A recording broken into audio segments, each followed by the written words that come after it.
Hello, I am Missionary David Kim. The film Tsotsi received the Academy Award for Best Foreign Language Film in 2006.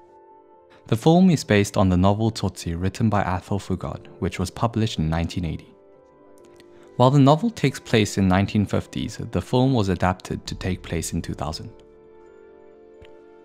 Director Gavin Hood emphasized that he did not want the film to be over-exaggerated and aimed to tell the story as realistic and sincere as possible. In order to portray the reality of South Africa, the film used Sotho, one of the official languages of South Africa.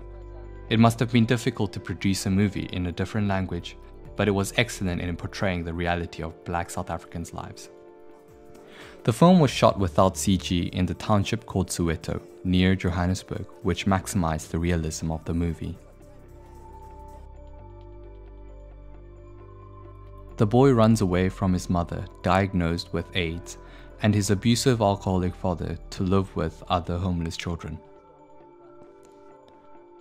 The boy, now known as Tsotsi, grows up to be a leader in a small gangster group in the township. He does not feel any remorse when he commits murder by the train station. After the murder, when his gang friend Boston asks him his real name during an argument, he is unable to control his anger and causes a serious injury to his friend. In his anger, he heads out to the city and hijacks a wealthy-looking woman at gunpoint and manages to escape the city. When he finds a 3-month-old child in the car, he decides to take the baby with him to the township. The movie depicts the process of a heartless gangster realizing his humane, compassionate, and loving qualities which he had lost as a child. The movie is neither overly moving, nor sophisticated, nor is it very humorous. But I think this rawness of the movie best depicts South Africa. I think this movie expresses the awkward intertwined European and African tradition of South Africa very well.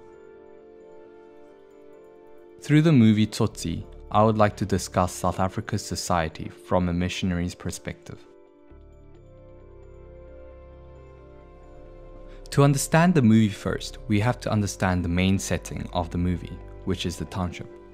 The formation of the township has a deep connection with the apartheid period in order to discriminate between the different races.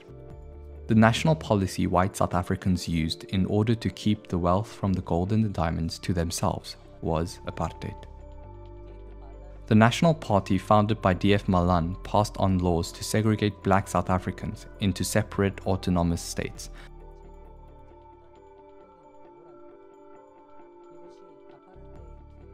This Bantu Homeland Act is the core policy of apartheid. It was supposedly a good policy only in the name of black South Africans maintaining their own political independence in their allocated homelands, developing a society which was suitable for them. But based on this policy, the majority of blacks had to live in underdeveloped rural areas. The sole responsibility of developing an education system fell on these homelands. Therefore, the majority of coloureds and black South Africans were excluded from secondary and tertiary education in the city. Black South Africans were no longer seen as citizens of South Africa, so it was natural for them not to have the right to vote. This policy made the homelands economically dependent on the white South African government. Once white South Africans succeeded in segregating black South Africans, they still needed cheap labor to develop the cities.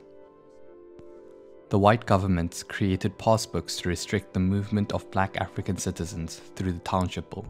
Only essential black South Africans were allowed to reside at the designated areas in the cities.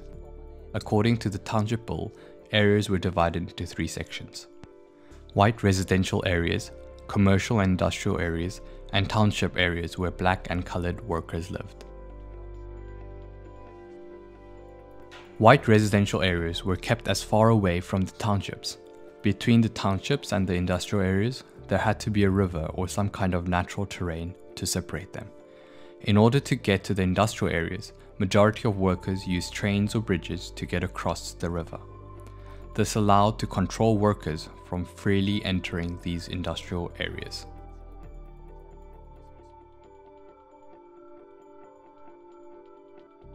The township shown in the movie depicts well the problems South Africa is facing.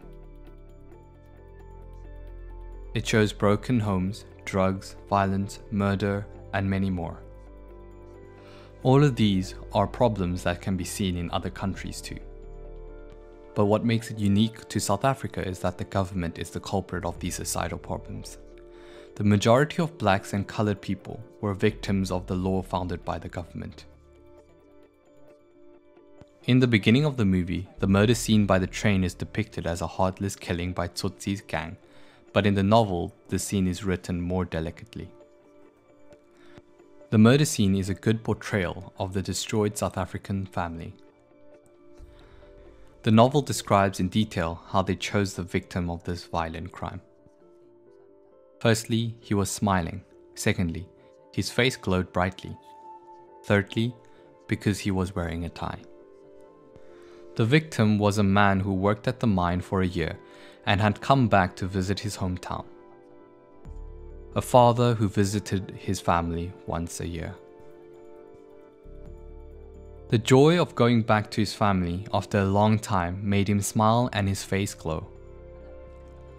He was wearing a tie that did not suit him to look good for his family.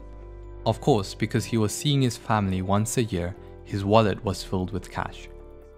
The structure of life aims to destroy families. Children grow up without their father's presence, and fathers living far away from their homes for a long period seek prostitutes or wives at the townships of their work. Good fatherly figures does not exist in his hometown, nor in his township. Absence of good male figures bring violence accordingly. The problem of violence becomes normalized in the township, which leads to a violence-normalized society. According to the 2019 report of victims of crimes, 50% victims of robberies were done by someone that they knew. In addition, 15% were either done by the victim's spouse or their partner. It shows just how ordinary crime is in South Africa.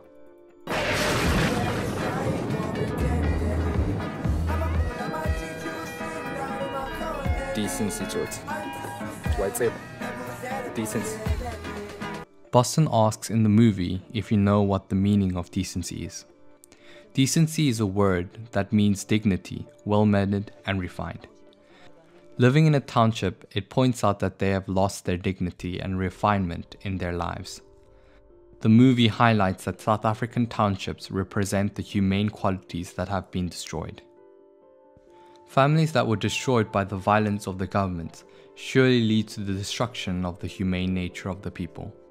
I want to introduce how the Tsotsi became the title of the book. Tsotsi's real name is David. When young David tried to steal something from the shop owner chased him away, calling him Tsotsi. Tsotsi means hooligan. From then on, David disregards his name and lives his life as Tsotsi. Regardless of his will, a young person is called a cancerous person by society. The movie offers a two-step solution. The first step is to find his or her true self.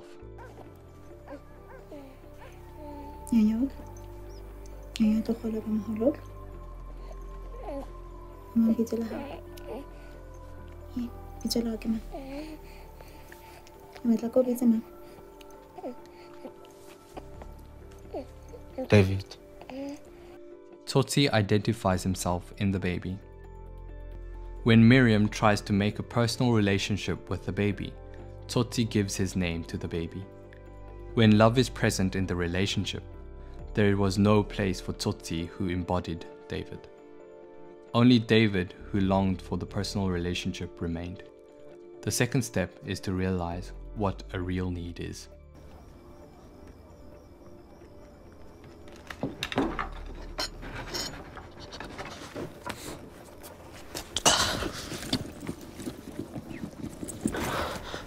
Ke ndile. Ke lebese. Abasadi ba sena lebese. E kena ka yims. Ya. Empa le ke bela o etsa mme wa hae. Formula can only be substituted for breast milk when it is held in the hands of the mother. No matter how much formula Tsotsi has, it cannot replace the baby's mother. Material cannot replace love, which is an absolute necessity for humans. God of love is our only need. There are no true needs for us except for God.